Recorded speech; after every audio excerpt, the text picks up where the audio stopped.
Hey y'all, my name is Jasmine Thomas and I'm a sophomore. My name is Kellen Bryant and I'm a sophomore. My name is Alana Grin and I'm a sophomore. My name is Najee Gildersleeve and I'm a sophomore. And today I'm going to be talking about relationships at work. I'm going to talk about the communication concepts and theoretical issues. So first, I'm going to talk about accommodating and code switching. Do you guys know what code switching is? Yeah. Yes. Okay. Would anybody like to tell me what their definition of it is? So basically, my definition of code switching would be acting a certain way around one crowd and a certain way around another crowd, just to well, I would say accommodate, but that's another thing. Like for That example, was good. like how you talk when you're at home and how you talk when you're like at work is like two different crowds, because one place you're comfortable and another place you have to be structured to Right. act and deal with certain kind of way. Pretty much just trying to blend into the crowd that's around. Got anything? Right. Basically what they said, I agree. It's basically just changing your tone, maybe your body language, attitude. And my example, I'm just going to talk about like your supervisors and then your friends at work. I feel like obviously when you're talking to your supervisor, they are ahead of you. They control your money, they control your job. So I feel like the way you talk to them should be very professional, very proper. You should keep it at a professional level. Like, you don't need to tell them too much what's going on in your life. You kind of just do what they need you to do and then do your job and go home. But I think if you make friends at work, I feel as though you're going to talk to them more like they're your peers. So you might come in there like, hey girl, or how was the party last weekend, or little stuff like that. So basically that's all I have to say about code switching. And I'm gonna ask y'all, have you ever had relationships at work before? Like, it could be any type of relationship. It could be, friends. It could be romantic. It could just be, sometimes you can even have a relationship, like you said, when we were talking, you said that you didn't have no relationships, but sometimes you don't have a relationship, but maybe you go to work and you only talk to that person at work. Y'all kind of built a relationship. Like, every time I come to work, we talking, but we not friends outside of work, if you get what I'm saying. But you could explain to me your relationship, or you could go first. It don't matter. So basically, I never really had like platonic friendships at work. I really just came in with headphones in and just got my work done. I talked sometimes, but that's only because I was spoken to. I'm not really the person to start a conversation, to start anything. But I did have one intimate relationship with a girl before. And we was just like, I saw her. I thought she looked good. She just started working there. So what we did was just like exchange numbers, went on one date, and we started going out after that. And I think for me it was easy because like we just try to work the same hours and stuff. So like shifts wouldn't be boring. Or like if she's not working, she'll come and like stay with me, come be with me for like an hour, maybe 2 hours sometimes during shifts. I'd come do the same thing, just like be around her, because we both worked at the bowling alley. So I mean, I felt like it was pretty cool. With me being at work, we were kind of like forced into, I don't want to say forced, but we had to talk to each other, because even though we had Where did you work at? Sorry. I worked at a restaurant instead of a hotel. So even though,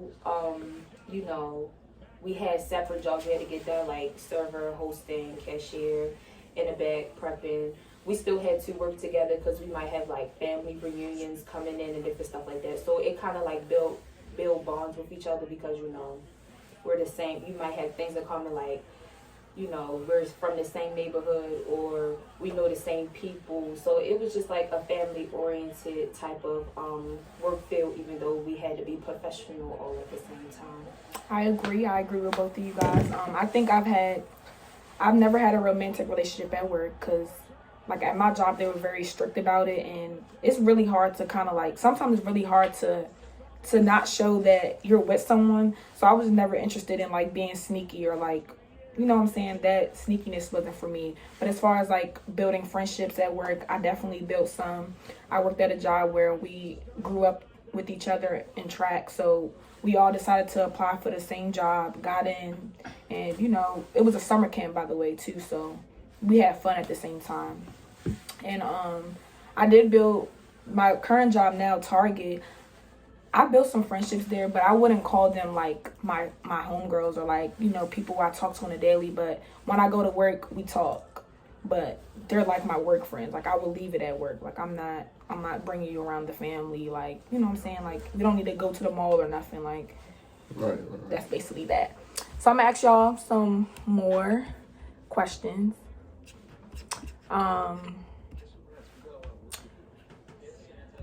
Okay, so y'all know what pseudo listening is? What pseudo listening? Pseudo listening is? Yeah. I keep messing up that word, it's annoying, but you wanna go first? Basically, not paying attention. Well, just I wouldn't say not paying attention, just quick zoning out. Najee, can we hear from you?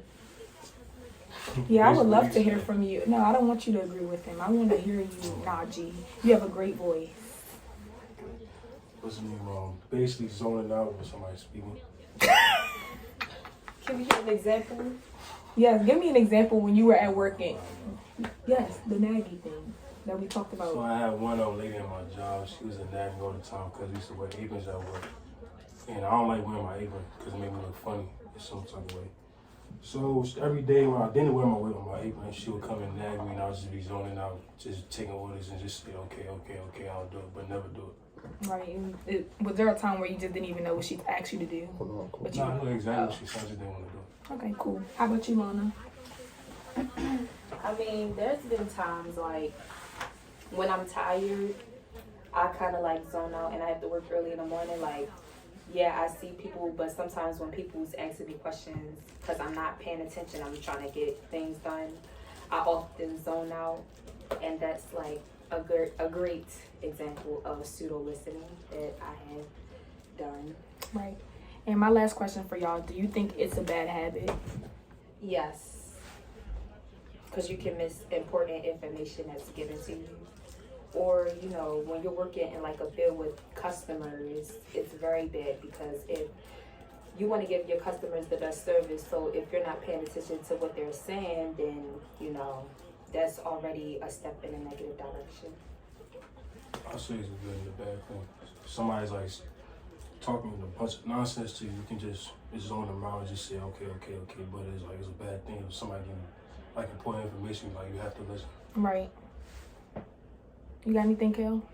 So I think it's very bad because it just shows like the unprofessionalism in you, and a lot of people are not going to accept that in the world.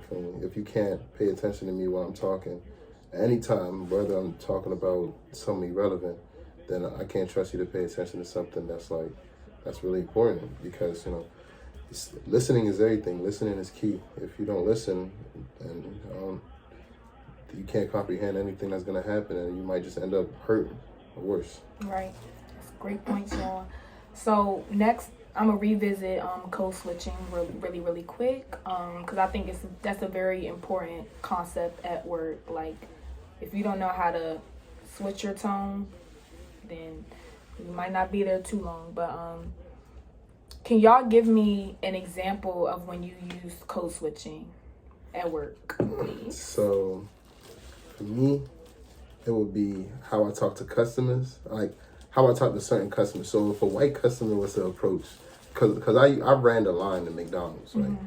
So if a white customer was to come in, I'd be like, oh yeah, welcome to McDonald's, all professional and all that stuff, right?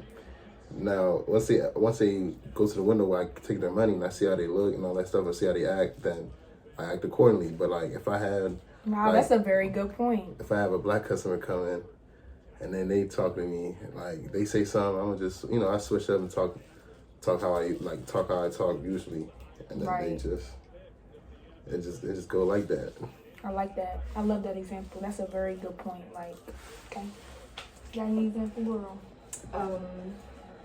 Yes, I've used code switching like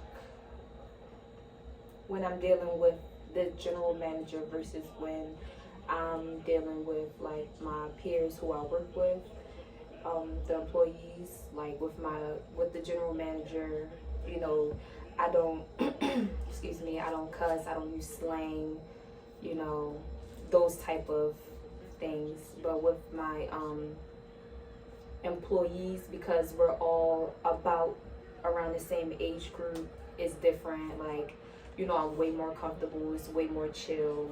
It's a vibe sometimes. So I talk how I would talk if I'm with my friends at home or outside of work. Right. Same situation with Kel, I do the same thing for code switching. When I get a black customer, I just speak the way I talk. If I get a white customer, I gotta switch it up a little bit. So I have a question for y'all though, you two, about, you know, skin tones and how you talk to them. So because they're the same skin color, you feel like you can like talk to them normal, but what if it's like someone you don't feel like you need to talk professional to them too? You know what I mean? Like, Yeah. like I feel like, what if the was black like person that black pulls problems. up could possibly be your boss one day? You saying, you know what I'm saying? So do y'all think It all depends on how they talk. how first. they look and how they look too? Like if you maybe if they're around your age, maybe you feel more.